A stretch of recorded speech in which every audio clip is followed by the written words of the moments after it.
Hi, എല്ലാ കൂട്ടുകാർക്കും സനു വ്ളോഗ്സിന്റെ പുതിയൊരു വീഡിയോയിലേക്ക് സ്വാഗതം. ഇത് 2026 മോഡൽ ബലേനയുടെ ആൽഫ വേരിയന്റ് ആണ്. 10 ലക്ഷം രൂപ താഴെ ബഡ്ജറ്റിൽ ഇന്ത്യയിൽ ലഭിക്കുന്ന one of the best car ബലേനയുടെ ആൽഫ വേരിയന്റ് ആണ്. 10.5 ലക്ഷം രൂപ ബഡ്ജറ്റിൽ നിങ്ങൾക്ക് ഇതിന്റെ ഓട്ടോമാറ്റിക് മോണ്ടോട് ഇറക്കാനായിട്ട് പറ്റും. അപ്പോൾ ഈ വാഹനത്തിൽ എന്തെല്ലാം ഫീച്ചേഴ്സ് ആണ് കൊടുത്തിരിക്കുന്നത്, എന്തുകൊണ്ടാണ് ഇതിനെ 10 ലക്ഷം രൂപ അണ്ടറിൽ വരുന്ന ബെസ്റ്റ് കാർ എന്ന് വിളിക്കുന്നത്, ബലേനയുടെ അപ്ഡേറ്റഡ് ഓൺ റോഡ് പ്രൈസ് എത്രയാണ്, പ്രൈസ് നമുക്ക് ബേസ് വേരിയന്റ് ടോപ്പ് എൻഡ് വരെ ഡീറ്റെയിൽ ആയിട്ട് ചെക്ക് ചെയ്ത് നോക്കാം. ഇന്ത്യയിൽ ഏറ്റവും കൂടുതൽ വിൽപ്പനയുള്ള ഹാഷ്ബാക്ക് അല്ലെങ്കിൽ ഒരു പ്രീമിയം ഹാഷ്ബാക്ക് അത് നമ്മളുടെ ബലേനയാണ്. അതുപോലെ തന്നെ 10 ലക്ഷം രൂപ ബഡ്ജറ്റിൽ ഇന്ത്യയിൽ ലഭിക്കുന്ന one of the best car അത് നമ്മളുടെ ബലേനയുടെ ഈ ആൽഫ വേരിയന്റ് ആണ്. ബലേനയിലെ ഒരു വാല്യൂ ഫോർ മണി വേരിയന്റിന് ഇതിന് തൊട്ട് താഴെ നിൽക്കുന്ന സീറ്റ വേരിയന്റിനെ വിളിക്കാം.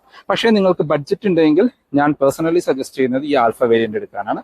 കാരണം 360 ക്യാമറ പോലെയുള്ള ഫീച്ചേഴ്സ് നമുക്ക് ഈ ടോപ്പ് എൻഡ് വേരിയന്റിൽ മാരുതി ഉൾപ്പെടുത്തിയിട്ടുണ്ട്.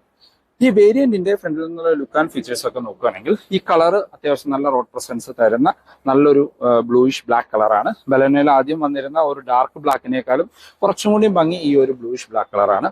ഇതിപ്പോൾ ടോപ്പ് എൻഡ് ആയതുകൊണ്ട് നമുക്ക് എല്ലാ ഫീച്ചേഴ്സും ഈ വാഹനത്തിൽ മാരുതി കൊടുത്തിട്ടുണ്ട്.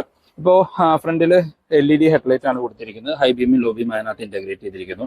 അതിന് താഴെ DRL കാണാം, അത് LED ആയിട്ട് കൊടുത്തിരിക്കുന്നു. അതിനോട് ചേർന്ന് ഇൻഡിക്കേറ്റേഴ്സ് കൊടുത്തിരിക്കുന്നത് പക്ഷേ ഹാലജൻ ആയിട്ടാണ്. താഴേക്ക് വന്നു കഴിഞ്ഞാൽ നമുക്ക് ഫോഗ് ലൈറ്റ് കാണാം, അതും LED ആയിട്ടാണ് വരുന്നത്.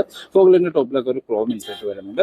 ഫ്രണ്ടിലെ ഗ്രില്ലിലും നമുക്ക് ആ ഒരു ക്രോം ഫിനിഷ് കാണാം. ഈ ക്രോം ഫിനിഷ് നമുക്ക് ബേസ് വേരിയന്റിൽ ഒഴിച്ച് ബാക്കി എല്ലാ വേരിയന്റുകളിലും കാണാനായിട്ട് പറ്റും. 360 ക്യാമറ ഉള്ളതുകൊണ്ട് ഫ്രണ്ടിൽ ക്യാമറ കാണാം. ഗ്രൗണ്ട് ക്ലിയറൻസ് 170 mm ആണ് കൊടുത്തിരിക്കുന്നത്.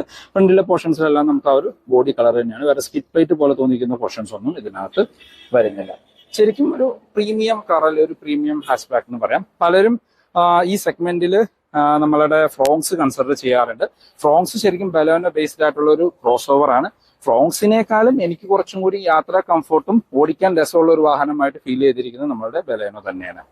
വശങ്ങളിലേക്ക് വന്നു കഴിഞ്ഞാൽ ടോപ്പ് എൻഡ് ആയതുകൊണ്ട് നമുക്ക് ഒരു 16 inch diamond cut alloy wheels കാണാം. അത് ടോപ്പ് എൻഡിലും സീറ്റ വേരിയന്റിലും 16 ഇഞ്ച് വീൽസ് ആണ് കൊടുത്തിരിക്കുന്നത്. പക്ഷേ ടോപ്പ് എൻഡിലാണ് നമുക്ക് ഡയമണ്ട് കട്ട് അലോയ്സ് വരുന്നുള്ളൂ. 195, 55 or 16 ആണ് ടയർ സൈസ് വരുന്നത്. ഫ്രണ്ടിൽ ഡിസ്കും ബാക്കിൽ ഡ്രം ബ്രേക്കുകളുമാണ്. കാണാൻ നല്ല ഭംഗിയുള്ള ഒരു അലോയ്സ് എന്ന് തന്നെ പറയാം.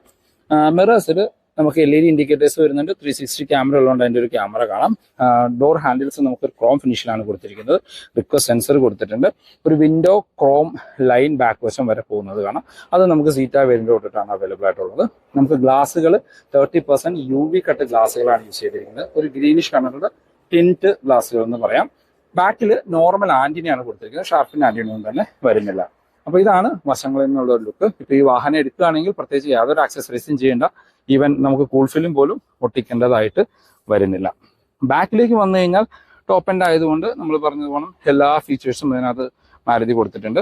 ഇപ്പോൾ നോക്കുകയാണെങ്കിൽ നമുക്ക് സ്പോയിലർ പോലെ തോന്നിക്കുന്ന രീതിയിലാണ് ആ ഡിസൈൻ കൊടുത്തിരിക്കുന്നത്. ഇനിയിപ്പോൾ പലരും ബലേനയൊക്കെ എടുത്തിട്ട് ആഫ്റ്റർ മാർക്കറ്റ് സ്പോയിലേഴ്സ് ചെയ്യുന്നത് കാണാം. അതും ചെയ്ത് കഴിഞ്ഞാൽ കുറച്ചും കൂടി സ്പോർട്ടി ലുക്കിംഗ് ആയിട്ട് മാറും. നമുക്ക് ഹൈ മൗണ്ടർ സ്റ്റോപ്പ് ലാമ്പ് കൊടുത്തിരിക്കുന്നു. ബാക്കിൽ വാഷർ ആൻഡ് വൈപ്പർ ആൻഡ് ഡിഫോഗ് ഗ്ലാസുകളാണ്. ഇവിടെ നമുക്കൊരു ക്രോം ബാർ വരുന്ന കാണാം. അതിനകത്താണ് നമ്മുടെ 360 ക്യാമറ റിവേഴ്സ് ക്യാമറ ഇന്റഗ്രേറ്റ് ചെയ്തിരിക്കുന്നത്. ബാക്കിൽ സുസുക്കിയുടെ ലോഗോ, വേറെ വേരിയന്റിന്റെ ബാഡ്ജിംഗ് തന്നെ വരുന്നില്ല. നമുക്ക് ഫുൾ LED ആയിട്ടാണ് ടെയിൽ ലൈറ്റ് വരുന്നത്. അതിനകത്ത് ഈ ടോപ്പ് പോർഷൻസ് സ്റ്റോപ്പ് ലൈറ്റ് ആയിട്ട് ഫംഗ്ഷൻ ചെയ്യും. അകത്ത് ഇൻഡിക്കേറ്റേഴ്സ് റിവേഴ്സ് ലൈറ്റും ഹാലജനായിട്ട് കൊടുത്തിരിക്കുന്നു. താഴേക്ക് വന്നു കഴിഞ്ഞാൽ നമുക്ക് 4 പാർക്കിംഗ് സെൻസേഴ്സ് ബാക്കിൽ കാണാം. ഒരു റിഫ്ലക്ടറും ബാക്കിൽ ഉൾപ്പെടുത്തിയിട്ടുണ്ട്. നമുക്ക് ബൂട്ട് ഒന്ന് ഓപ്പൺ ചെയ്ത് നോക്കാം. മാഗ്നറ്റിക് ബൂട്ട് ഓപ്പണിംഗ് ആണ് കൊടുത്തിരിക്കുന്നത്. നമുക്കൊരു 320 ലിറ്ററിന്റെ സ്ക്വയറിഷ് ആയിട്ടുള്ള ബൂട്ടുകളാണ്. അത്യാവശ്യം നല്ല ഡീപ്പായിട്ട് ബൂട്ടുകളാണ്. അതിനകത്ത് സ്പെയർ വീല് നമ്മുടെ ബേസ് വേരിയന്റിലൊക്കെ വരുന്ന ടയറുകൾ സ്പെയർ വീലായിട്ട് ഉൾപ്പെടുത്തിയിരിക്കുന്നു. 60/40 സ്പ്ലിറ്റ് സീറ്റിന്റെ ഓപ്ഷൻ കാണാം. പാർസൽ ട്രേ വരുന്നുണ്ട്. 3 പേർക്കുള്ള അഡ്ജസ്റ്റബിൾ ഹെഡ് റെസ്റ്റും നമുക്ക് ബാക്ക് സീറ്റിൽ ഉൾപ്പെടുത്തിയിട്ടുണ്ട്. ഇനിയും അകത്തു നിന്നുള്ള ഫീച്ചേഴ്സ് ഒന്ന് ചെക്ക് ചെയ്യാം. നമ്മൾ ആദ്യം പറഞ്ഞ പോലെ റിക്വസ്റ്റ് സെൻസർ ഇതിനകത്ത് വരുന്നുണ്ട്. ഡോർ ഹാൻഡിൽസ് എല്ലാം ക്രോം ഫിനിഷിലാണ് കൊടുത്തിരിക്കുന്നത്. ഇന്റീരിയറിലേക്ക് നോക്കുകയാണെങ്കിൽ നമുക്കൊരു ഡ്യുവൽ ടോൺ കളർ എന്ന് വേണമെങ്കിൽ പറയാം. ഡോർ പാഡിലേക്ക് വന്നാലും ഒരു പ്രീമിയം ഫീല് കിട്ടുന്ന രീതിയിൽ ഒരു ബ്ലൂയിഷ് ലെതർ ഫിനിഷ് ഒക്കെയാണ് അകത്ത് വരുന്നത്. അതിനകത്ത് ഒരു ബ്ലൂ കളർ തന്നെയാണ് സ്റ്റിച്ചിങ്ങും കൊടുത്തിരിക്കുന്നത്. 4 ഡോർ പവർ വിൻഡോന്റെ കൺട്രോൾ, ഡ്രൈവർ സൈഡിലെ window 1 touch up and down option. ഈ പോർഷൻസ് എല്ലാം നമുക്ക് ഒരു ഗ്ലോസി ബ്ലാക്ക് ഫിനിഷ് കൊടുത്തിരിക്കുന്നു. മിറർ കൺട്രോൾ ചെയ്യാനും ഫോൾഡ് ചെയ്യാനുള്ള ഓപ്ഷൻ വരുന്നുണ്ട്. ഡോർ ഹാൻഡിൽസ് ക്രോം ഫിനിഷിൽ കൊടുത്തിരിക്കുന്നു. ട്യൂട്ടേഴ്സ് ഇവിടെ കാണാം. Tutor Gill, speaker Gill, tutors and speaker ഇതിനകത്ത് വരുന്നുണ്ട്. Driver seat manually height adjust ചെയ്യാൻ പറ്റുന്ന സീറ്റുകളാണ് കൊടുത്തിരുന്നത്. ഫാബ്രിക് സീറ്റുകളാണ്. ലെതർ സീറ്റുകളൊന്നും ടോപ്പ് എൻഡിലും ഉൾപ്പെടുത്തിയിട്ടില്ല. മാനുവൽ വേരിയന്റ് ആണ് എങ്കിലും ഡെഡിക്കേറ്റഡ് ആയിട്ടുള്ള ഡെഡ് പെഡൽ കാണാം. നമുക്കിവിടെ ഹുഡ് ഓപ്പൺ ചെയ്യാനും ഫ്യൂൽ ലിഡ് ഓപ്പൺ ചെയ്യാനും കൊടുത്തിരിക്കുന്നു. ഒരു ചെറിയൊരു സ്റ്റോറേജ് സ്പേസ് കാണാം. ഇവിടെ നമുക്ക് ട്രാക്ഷൻ കൺട്രോൾ, 360 ക്യാമറയുടെ വ്യൂ ബട്ടൺ, പിന്നെ ഐഡിൽ സ്റ്റോപ്പ് സ്റ്റാർട്ട്, പിന്നെ ഹെഡ് അപ്പ് ഡിസ്പ്ലേയുടെ ബട്ടണുകളാണ് ഈ ഉൾപ്പെടുത്തിയിരിക്കുന്നത്. ഇവിടെ നമുക്ക് പുഷ് ബട്ടൺ സ്റ്റാർട്ടിന്റെ ഓപ്ഷനും കാണാം. ബലേനോ ആൽഫ വേരിയന്റിന്റെ ഇന്റീരിയറിലേക്ക് വന്നു കഴിഞ്ഞാൽ 10 ലക്ഷം രൂപ ബഡ്ജറ്റിൽ മാരുതി വാഹനങ്ങളിൽ ഇന്ത്യയിൽ ലഭിക്കുന്ന ഒരു മോസ്റ്റ് പ്രീമിയം ഇന്റീരിയർ അല്ലെങ്കിൽ മോസ്റ്റ് ഫീച്ചർ ലോഡഡ് ഇന്റീരിയർ ശരിക്കും ബലേനോയിൽ തന്നെയാണ് വരുന്നത്. ഇപ്പോൾ സ്റ്റിയറിംഗ് വീലിലേക്ക് വന്നാൽ പോലും മാരുതിയുടെ ടോപ്പ് എൻഡ് വാഹനങ്ങളിലൊക്കെ കണ്ടുവന്നിരുന്ന same flat bottom steering wheel കൊടുത്തിരിക്കുന്നു. ലെതർ റാപ്ഡ് ആണ്. താഴത്തെല്ലാം നമുക്ക് ഒരു ബ്രഷ്ഡ് സിൽവർ ഫിനിഷ് കാണാം. മൾട്ടി ഫംഗ്ഷനിലാണ്. ഇടതുവശത്ത് നമുക്ക് മ്യൂസിക്കിന്റെ കൺട്രോൾസും താഴെ ഫോൺ കൺട്രോൾസും, വലതുവശത്തായിട്ട് ക്രൂസ് കൺട്രോളിന്റെ ഓപ്ഷൻസും വരുന്നുണ്ട്. അതിനകത്തെല്ലാം നമുക്ക് ആ ഒരു സിൽവർ ടച്ച് കാര്യങ്ങൾ കാണാം. ഇനി ഇടതുവശത്തായിട്ട് വൈപ്പറിന്റെ കൺട്രോൾസും വലതുവശത്ത് ഹെഡ്ലൈറ്റിന്റെ കൺട്രോൾസും കാണാം. Auto wiper and auto headlight വരുന്നുണ്ട്. Steering wheel tilt and telescopic ഓപ്ഷനോട് കൂടി സ്റ്റിയറിംഗ് വീലാണ് കൊടുത്തിരിക്കുന്നത്. ഇൻസ്ട്രുമെന്റ് ക്ലസ്റ്ററിലേക്ക് വന്നാൽ ഒരു ഡിജിറ്റൽ ചെറിയൊരു ക്ലസ്റ്റർ മാത്രമാണ് അകത്ത് വരുന്നത്. സ്പീഡോമീറ്ററും RPM മീറ്ററും അനലോഗായിട്ട് കൊടുത്തിരിക്കുന്നു. മാരുതിയുടെ എല്ലാ വാഹനങ്ങളും കണ്ടുവരുന്ന സെയിം ക്ലസ്റ്റർ യൂണിറ്റ് തന്നെയാണ്. അത് കൺട്രോൾ ചെയ്യാനുള്ള ആ 2 നീഡിലുകൾ ഇപ്പോഴും അതിനകത്ത് തന്നെയാണ് വരുന്നത്. അതിനകത്ത് അത്യാവശ്യം വേണ്ട ഇൻഫർമേഷൻസ് എല്ലാം വരുന്നുണ്ട്. മീൻസ് ഓവറായിട്ടുള്ള ഫീച്ചേഴ്സ് ഒന്നുമില്ല, TPMS പോലുള്ള സംഭവങ്ങളൊന്നും ഉൾപ്പെടുത്തിയിട്ടില്ല. പക്ഷേ average fuel distance to MT, kilometre, അങ്ങനെ ബേസിക് ആയിട്ടുള്ള ഇൻഫർമേഷൻസ്, ഔട്ട്സൈഡ് ടെമ്പറേച്ചർ, ഒരു ഗിയർ പൊസിഷൻ ഇൻഡിക്കേറ്റർ, അങ്ങനെയുള്ള ഇൻഫർമേഷൻസ് എല്ലാം അതിനകത്ത് വരുന്നുണ്ട്. സെൻറ്ററിലേക്ക് വന്നു കഴിഞ്ഞാൽ ആർക്കമിസ് ട്യൂൺ ചെയ്ത 9 ഇഞ്ചിൻ്റെ സ്ക്രീനാണ് കൊടുത്തിരിക്കുന്നത്.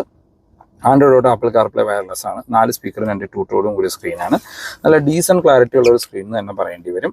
മ്യൂസിക് ക്ലാരിറ്റി ഒക്കെ നല്ല അടിപൊളിയാണ്. ഇനിയിപ്പോൾ റിവേഴ്സ് ക്യാമറ റിവേഴ്സ് ഇടുകയാണെങ്കിൽ ഇതാണ് റിവേഴ്സ് നമുക്ക് കിട്ടുക. 360 ക്യാമറയുടെ ഒരു ഓപ്ഷൻസ് നിങ്ങൾക്ക് കാണാം. 360 കൊടുത്തിരിക്കുന്നു. പിന്നെ അതിനകത്ത് നമുക്ക് ഓരോരോ ബാക്ക് ക്യാമറ മാത്രം കാണാനും ബാക്കും നമുക്ക് ലെഫ്റ്റ് സൈഡും കാണാനും അങ്ങനെ ഓരോരോ ഓപ്ഷൻസ് അതിനകത്ത് ഉൾപ്പെടുത്തിയിട്ടുണ്ട്. അത് HD ക്ലാരിറ്റി ഒന്നും പറയാൻ പറ്റില്ല, പക്ഷെ ഉള്ളത് ഒരു ഡീസൻറ്റ് ക്ലാരിറ്റിയിൽ തന്നെ കൊടുത്തിട്ടുണ്ട്. അതിനകത്ത് പിന്നെ അത്യാവശ്യം വെഹിക്കിൾ ഇൻഫർമേഷൻസ് കാര്യങ്ങൾ ഉൾപ്പെടുത്തിയിരിക്കുന്നു. പിന്നെ നമുക്ക് അതിൻ്റെ വാർണിങ്സ് കാര്യങ്ങൾ കാണാം. ലോ ഫ്യൂൽ വാർണിംഗ് കാര്യങ്ങൾ കൊടുത്തിരിക്കുന്നു. അങ്ങനെ ബേസിക് ആയിട്ടുള്ള ഇൻഫർമേഷൻസ് എല്ലാം ഇതിനകത്ത് വരുന്നുണ്ട്. ഇപ്പോൾ നമ്മളൊരു 10 ഇഞ്ചിൻ്റെ സ്ക്രീനൊക്കെ മറ്റും ഇപ്പോൾ സീറ്റ വേരിയൻ്റൊക്കെ എടുത്ത് ആക്സസറീസ് ചെയ്യുകയാണെങ്കിൽ നമുക്ക് ഇത്രയും ബെറ്റർ ആയിട്ടുള്ള സ്ക്രീൻ എന്താണെങ്കിലും അതിനകത്ത് ലഭിക്കില്ല. ചിലപ്പോൾ ക്ലാരിറ്റി കൂടുതലുണ്ടാകും, പക്ഷേ കുറച്ചും കൂടി ഫീച്ചേഴ്സ് നമുക്ക് ഈ ഒരു സ്ക്രീനിലാണ് വരുന്നത്. താഴേക്ക് വന്നു കഴിഞ്ഞാൽ നമുക്ക് AC വെൻസിനകത്തെല്ലാം ഒരു സിൽവർ ടച്ച് കാണാം. ഈ ഒരു പോർഷൻ എല്ലാം ഒരു ഗ്ലോസി ബ്ലാക്ക് ഫിനിഷ് കൊടുത്തിരിക്കുന്നു. താഴേക്ക് വന്നു കഴിഞ്ഞാൽ ഇവിടെ ഒരു ഓട്ടോമാറ്റിക് ക്ലൈമറ്റ് കൺട്രോൾ യൂണിറ്റ് കാണാം. അതിപ്പോൾ ബേസ് വേരിയൻ്റ് തൊട്ടേ ഓട്ടോമാറ്റിക് ക്ലൈമറ്റ് കൺട്രോളാണ് കൊടുത്തിരിക്കുന്നത്. ഇവിടെ എല്ലാം നമുക്കൊരു ബ്ലൂയിഷ് ടച്ച് കൊടുത്തിരിക്കുന്നു. ഇവിടെ നമുക്കൊരു ബ്രഷ്ഡ് സിൽവർ ഫിനിഷ് കാണാം. താഴേക്ക് വന്നു കഴിഞ്ഞാൽ ഇവിടെ ഒരു USB കണക്ട് ചെയ്യാനുള്ളൊരു ഓപ്ഷൻ കൊടുത്തിരിക്കുന്നു. 12 വോൾട്ടിൻ്റെ ചാർജിങ് പോയിട്ട് വയർലെസ് ചാർജിങ്ങിൻ്റെ ഓപ്ഷൻസ് ഒന്നും വരുന്നില്ല. ഇതാണ് കീ, മാരുതിയുടെ സ്വന്തം കീ എന്ന് പറയാം. മാനുവൽ വേരിയൻ്റ് ആണ്. ആ ഗിയർ ലെവറിന് ചുറ്റുമെല്ലാം ഒരു ലെതർ ഫിനിഷ് കാണാം. ഹാൻഡ് ബ്രേക്ക്, സെൻറ്റർ ആംബ്രസ്റ്റ്, അതിനകത്ത് ചെറിയൊരു സ്റ്റോറേജ് സ്പേസ് കാണാം. ആംബ്രസ്റ്റിൻ്റെ പോർഷൻസ് എല്ലാം നമുക്കൊരു ലെതർ ഫിനിഷിൽ കൊടുത്തിരിക്കുന്നു. നല്ല കംഫർട്ടായിട്ട് ഇരിക്കാൻ പറ്റുന്ന ഡ്രൈവർ ആൻഡ് കോ ഡ്രൈവർ സീറ്റുകളാണ്. സീറ്റ് ബെൽറ്റ് ഹൈറ്റ് അഡ്ജസ്റ്റ് ചെയ്യാനുള്ള ഓപ്ഷൻസ് ഒന്നും വരുന്നില്ല. സ്പ്രിംഗ് ആയിട്ടുള്ള ഗ്രാബ് ഹാൻഡിൽ, കോ ഡ്രൈവേഴ്സിൽ സൺവൈസസ് വിത്ത് മിറർ ആൻഡ് ലൈറ്റോട് കൂടി കൊടുത്തിരിക്കുന്നു. ഓട്ടോ ഡിമ്മിങ്ങുള്ള IRVMs ആണ്. അകത്ത് റീഡിംഗ് ലൈറ്റുകൾ ഹാലജനായിട്ടാണ് കൊടുത്തിരിക്കുന്നത്. ഡ്രൈവർ സൈഡിൽ സൺവൈസസ് വിത്ത് മിറർ ആൻഡ് ലൈറ്റോട് കൂടി തന്നെ വരുന്നുണ്ട്. അത് നമുക്ക് ഗ്ലോ ബോക്സ് നോക്കുകയാണെങ്കിൽ കൂൾഡ് ഗ്ലോ ബോക്സ് ആണ് കൊടുത്തിരിക്കുന്നത്. കൂൾഡോ ലൈറ്റ് ഫീച്ചേഴ്സ് ഒന്നും ഗ്ലോ ബോക്സിൽ ഉൾപ്പെടുത്തിയിട്ടില്ല. ബലേനയിൽ ലഭിക്കുന്ന ഒരു ഫാൻസി ഫീച്ചർ എന്ന് പറയാവുന്ന സംഭവമാണ് നമ്മുടെ ഹെഡ് അപ്പ് ഡിസ്പ്ലേ. ശരിക്കും അതിന് ആവശ്യമുണ്ടെന്ന് തോന്നുന്നില്ല. വളരെ ലിമിറ്റഡ് ആയിട്ടുള്ള ഫീച്ചേഴ്സ് അതിനകത്ത് വരുന്നുള്ളൂ. അത് നൈറ്റിലൊക്കെ അത്യാവശ്യം വിസിബിലിറ്റി ഉണ്ടാവുമെന്ന് വിചാരിക്കുമ്പോൾ നിങ്ങൾക്ക് ഇപ്പോൾ കാണാൻ പറ്റും. ബ്ലിങ്ക് ചെയ്തുകൊണ്ട് ബ്ലിങ്ക് ചെയ്യുന്നതല്ലാതെ അത് ക്യാമറ 0.6 ആയതുകൊണ്ട് അങ്ങനെ ഫീൽ ചെയ്യുന്നതാണ്. അതിനകത്ത് ഒരു RPM മീറ്റർ, ഒരു കിലോമീറ്റർ, പിന്നെ ടൈം, അങ്ങനെ ബേസിക് ആയിട്ടുള്ള കുറച്ച് ഇൻഫർമേഷൻസ് മാത്രമാണ് വരുന്നത്. ഇപ്പോൾ അങ്ങനെ നോക്കുമ്പോൾ 10 ലക്ഷം രൂപ ബഡ്ജറ്റിൽ നമ്മൾക്ക് ഇന്ത്യയിൽ വാങ്ങാൻ ലഭിക്കുന്ന മാരുതിയുടെ ഒരു ഫീച്ചർ ലോഡഡ് വാഹനം എന്ന് ബലേനോനെ നമുക്ക് പറയാം. ബാക്കി യാത്രക്കാരെ കംഫർട്ട് നോക്കുകയാണെങ്കിൽ അത്യാവശ്യം വൈഡായിട്ട് തുറക്കുന്ന ഡോറുകളാണ്. ഡോർ പാർട്ടിലെല്ലാം നമുക്ക് ലെതർ ഫിനിഷ് കാണാം. പവർ വിൻഡോയുടെ കൺട്രോൾ കൊടുത്തിരിക്കുന്നു. നമുക്ക് ബാക്കിലേക്ക് AC വെൻസ് ഈ വേരിയന്റിൽ ഉൾപ്പെടുത്തിയിട്ടുണ്ട്. അതിന് താഴെ 2 ചാർജിങ് പോർട്ടുകൾ കാണാം. ഒരു USB-യും ഒരു Type-C ചാർജിങ് പോർട്ടുകളുമാണ് കൊടുത്തിരിക്കുന്നത്. അതിന് താഴെ ചെറിയൊരു സ്റ്റോറേജ് സ്പേസ് കൊടുത്തിരിക്കുന്നു. ഇത് ടോപ്പ് എൻഡ് വേരിയന്റ് ആണ്. നമുക്ക് 3 പേർക്ക് അഡ്ജസ്റ്റബിൾ ഹെഡ് റെസ്റ്റ് കാണാം. സെന്റർ ആംബ്രസ്റ്റ് ഒന്നും തന്നെ വരുന്നില്ല. ഐസോഫിക് ചൈൽഡ് സീറ്റിന്റെ ഓപ്ഷൻ കൊടുത്തിരിക്കുന്നു. ഇപ്പോൾ ഫ്രണ്ട് സീറ്റ് എൻ്റെ ഹൈറ്റിനാണ് അഡ്ജസ്റ്റ് ചെയ്തിരിക്കുന്നത്. അത്യാവശ്യം നല്ല രീതിയിലുള്ള ലെഗ് റൂം കാണാം. സ്കൂപ്പ് ഔട്ട് ചെയ്തിരിക്കുന്ന സീറ്റുകളാണ്. അത് ലെഗ് റൂമിന് കൺസേൺസ് ഒന്നും വരുന്നില്ല. നല്ല അണ്ടർ തൈ സപ്പോർട്ടുള്ള സീറ്റുകളാണ്. സുഖമായിട്ടിരിക്കാനായിട്ട് പറ്റും. ഹെഡ്റൂം നോക്കുകയാണെങ്കിലും നിവർന്നിരുന്നാൽ പോലും ഏകദേശം ഒരു 5 സെൻറ്റിമീറ്റർ ഹെഡ്റൂം ബാലൻസ് ഉണ്ട്. വളരെ വൈഡായിട്ടുള്ള ബാക്ക് സ്പേസ് ആണ്. 3 പേർക്ക് സുഖമായിട്ട് കംഫർട്ടായിട്ട് ഇരുന്ന് യാത്ര ചെയ്യാനായിട്ട് പറ്റും. നമുക്ക് ബാക്കിലേക്ക് സ്പ്രിംഗ് ആയിട്ടുള്ള ഗ്രാബ് ഹാൻഡിൽ കൊടുത്തിരിക്കുന്നു. നടുക്കായിട്ട് നമുക്ക് വേറെ റീഡിംഗ് ലൈറ്റ് കാര്യങ്ങളും ഉൾപ്പെടുത്തിയിട്ടുണ്ട്. ഇപ്പോൾ പലരും കമൻറ്റ് പറയുന്ന കാണാം, അതായത് ബലേനേക്കാളും ഹെഡ് റൂം കൂടുതൽ ഫ്രോങ്സിനാണെന്ന്. ഒരിക്കലും അല്ല, രണ്ട് വാഹനത്തിലും എക്സാക്ട് സിമിലർ ഹെഡ് റൂമാണ് വാഹനത്തിൽ വരുന്നത്. വാഹനത്തിൻ്റെ ഹൈറ്റിൽ മാത്രമാണ് ചെറിയൊരു ഡിഫറൻസ് വരുന്നത്. ബലേനയുടെ സേഫ്റ്റിയിലേക്ക് വന്നു കഴിഞ്ഞാൽ നമുക്ക് ഭാരത് എൻക്യാപ്പിൽ 4 സ്റ്റാർ റേറ്റിംഗ് ബലേനയ്ക്ക് ലഭിച്ചിട്ടുണ്ട്. പിന്നെ നമുക്ക് ബേസിക് സേഫ്റ്റി ഫീച്ചേഴ്സ് ആയിട്ട് 6 എയർ ബാഗ് സ്റ്റാൻഡേർഡ് ആയിട്ട് വരുന്നുണ്ട്. ABS, EBD, traction control, hill hold പോലെയുള്ള ബേസിക് സേഫ്റ്റി ഫീച്ചേഴ്സ് എല്ലാം ബലേനയിൽ മാരുതി ഉൾപ്പെടുത്തിയിട്ടുണ്ട്. എഞ്ചിനിലേക്ക് വന്നു കഴിഞ്ഞാൽ ബലേനയിൽ നമുക്ക് ഒരൊറ്റ എഞ്ചിൻ ഓപ്ഷൻ മാത്രമേ വരുന്നുള്ളൂ. മാരുതിയുടെ ടർബോ സ്റ്റാർട്ടുള്ള 1.2 litre 4 cylinder natural aspect petrol എഞ്ചിനാണ്. 88 HP പവറും 115 Nm ടോർക്കും ഉൽപ്പാദിപ്പിക്കുന്ന ഒരു പവർഫുൾ ആയിട്ടുള്ള ഒരു എഞ്ചിൻ എന്ന് പറയാം. ഈ വാഹനത്തിൻ്റെ ഒരു സൈസും വെയിറ്റും അനുസരിച്ച് ഇത് നല്ല സ്പോർട്ടി എഞ്ചിനായിട്ട് നമുക്ക് ഫീൽ ചെയ്യും. നല്ല അത്യാവശ്യം പെർഫോമൻസ് ഉള്ള ഒരു എഞ്ചിൻ തന്നെ പറയേണ്ടി വരും. ഈ ഒരു എഞ്ചിനൊന്നും ഓടിക്കാത്തവരുണ്ടാവില്ല.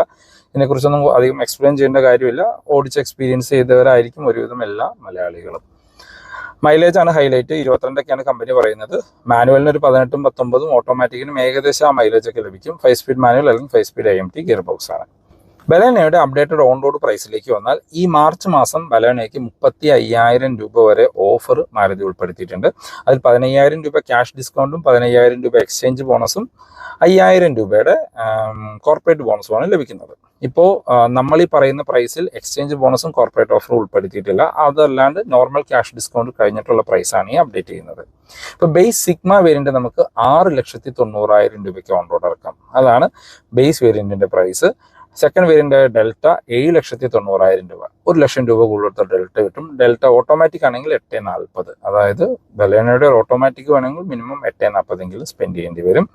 ഇനി തേർഡ് വേരിയന്റ് ആയിട്ട് വരുന്ന ZT ആണ്. Most value for money variant ZT ആണ്. ZT മാനുവലിന് 8,90,000 രൂപ. ZT ഓട്ടോമാറ്റിക് ആണെങ്കിൽ 9,45,000 രൂപ. ഇനി നമ്മളിപ്പോൾ റിവ്യൂ ചെയ്തുകൊണ്ടിരിക്കുന്ന ആൽഫ വേരിയന്റ് ആണ്. ആൽഫ വേരിയന്റ് 9,90,000 രൂപ മാനുവലിനും ഓട്ടോമാറ്റിക് 10,45,000 രൂപ.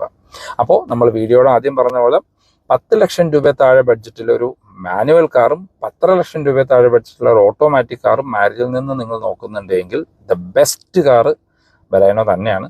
സ്റ്റിൽ ഇപ്പോൾ ഈ വാഹനം 2022 ഇറങ്ങിയതാണ്. 4 കൊല്ലമായി പ്രത്യേകിച്ച് ചേഞ്ചസ് ഒന്നും വന്നിട്ടില്ല എങ്കിലും സ്റ്റിൽ ബെസ്റ്റ് കാർ തന്നെ പറയേണ്ടി വരും. അതല്ല, ഞാൻ റീസെൻ്റ്ലി ഒരു 10 ലക്ഷത്തിനും 15 ലക്ഷത്തിനും ഇടയ്ക്കിലുള്ള വാഹനങ്ങളുടെ വീഡിയോ ചെയ്തിരുന്നു.